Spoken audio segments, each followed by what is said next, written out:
What's up, Spartans?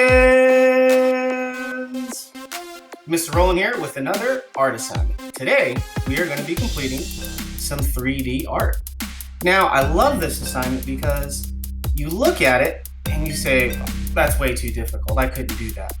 But then when you break it down into its component parts, its smaller parts, you realize it's just some lines, it's just some shapes, and it's just a couple colors. And that's it. So let's see how we can accomplish this. First things first is you're going to want to draw a square onto your page.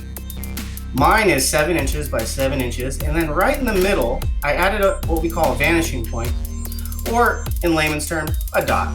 So put one dead center in the middle, and then you're going to start drawing lines with a ruler preferably, or you could use your straight hand, but it's going to go, it might get a little crooked if you don't use the ruler. So there's one line, 2 lines. Look, I just used some lines and I made a couple triangles. And I'm going to keep adding a couple more triangles, more triangles, more triangles. And finally, I have my 6 triangles all centered off the middle of the page there. And then, if you notice here, I added my first contour line. That's a fancy word for a curved line that tries to mimic the shape of something. So we're going to turn these flat triangles into cones that look rounded by adding curved lines, or these contour lines. So I added one there. And you notice I didn't put it right on the next triangle. I skipped a triangle, added the same curve in the same direction. Another one, another one, another one, until you have that nice little pattern. And make sure that they're alternating. You don't want them on every single one. It should be every other one. And then you add, if you notice here, just maybe about an inch away, another contour line curved in the same direction. And then you just keep doing that, repeating pattern, until you fill in 6 of the triangles. Now you can see just by adding curved lines, which we call contour lines in art, we were able to turn those flat triangles into 3-dimensional looking cones. And we're going to do the same thing for the other triangles, but we're going to have the contour lines going in the opposite direction. So check this out. If you notice right here, do you see how this one's curved in the opposite direction? This one's going to be concave. It's going to make it look like it's going into the page, whereas the other ones look like they're going out and going out of the page. So I added one, and guess what we're going to do? You're going to repeat the pattern. Look at that, pretty simple. And if you notice, they're all just slightly, they're not necessarily connected to the other contour lines. They're maybe just right above them slightly, little offset. You can see it more pronounced here. See how they're not connected right here? They're not quite connected. Just nice.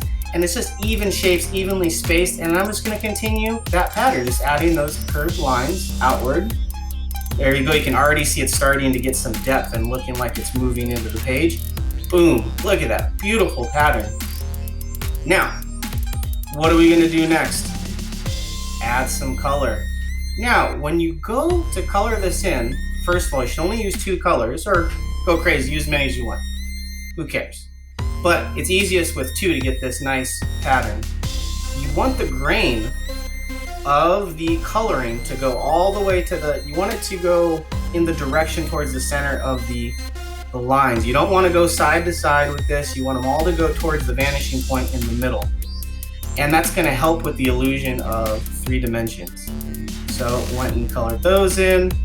So you can see the grain there all pointing. See how all the grain lines go and they point to the middle. These grain here, they all point to the middle, all point to the middle, all point to the middle.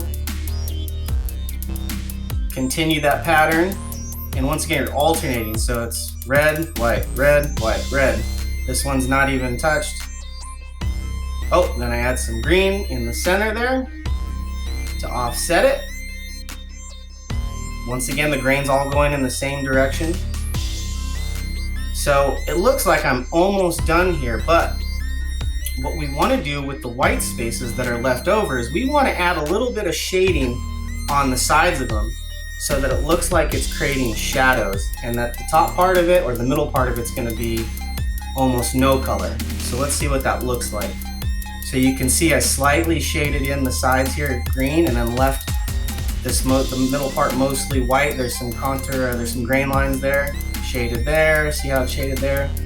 Shaded, shaded, shaded, shaded, shaded, but left white. And that's to mimic that if this were sunlight hitting it, that's where the most shadow would be on those crevices where the least amount of light is getting. Oh, then I did the same thing with the red. Shaded in, shaded in, shaded in, shaded in. And once again, all the grain, all the coloring lines are going towards that vanishing point in the middle. And you just kind of heighten it. I just went over it one final time. I kind of darkened it up here where I thought it could be to kind of press the values, because you want to have dark, medium, and light values in your drawing. You don't want to just stay in that middle range. You need to have darks and lights so that it gives it that extra dimension of depth. So let's go all the way back to the beginning. We're back. So all of that complexity was just some lines, some shapes, and some coloring. It's that simple.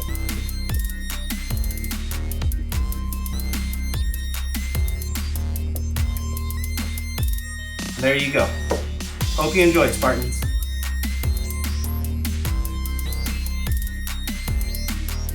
What's up, Spartans? It's Mr. Del Rio, and I will be your anchor for today. Today's date is May 13th, 2020. This week's quote is, "A person who gives to others will get richer. Whoever helps others will himself be helped," by King Solomon. And now, please stand for the pledge.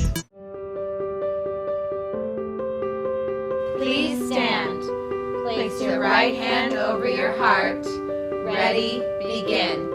I pledge allegiance to the flag of the United States of America and to the republic for which it stands, one nation, under God, indivisible, with liberty and justice for all.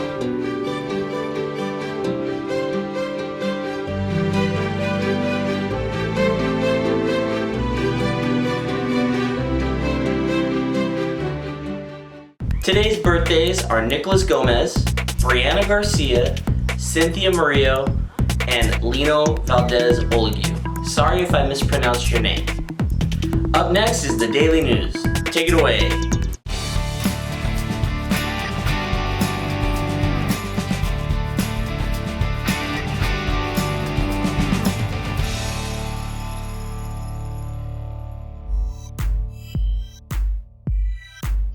Greetings, Spartans. My name is Mr. Davis. To some of you, I may be a recognizable face, but to many of you, I'm new. I'm really excited to be a part of this, and I'm hoping to see all sorts of familiar students. Here's our goal. Some of you might have questions about all the work that you're doing at home, and you might need homework help. That's why I'm here. Since I won't be able to spend time with you in a classroom at Stauffer in the days and weeks ahead, Mr. Browning and Mrs. Hano have set up this program or opportunity for you to get some extra help with all of your work. Each week, I'll host 3 sessions for you to drop in on Zoom and ask all of your questions. This means math, science, history, English, PE, all of the above. Here's the weekly schedule and the links. Monday, 10 a.m. Wednesday, 3 p.m. Friday, 1 p.m. The Zoom ID that you will log in with is 307-597-8568. The meeting link is also available in your Google Classrooms and will be posted on Instagram. Stay tuned. Once again, my name is Mr. Del Rio, and today's date is May 13th, 2020.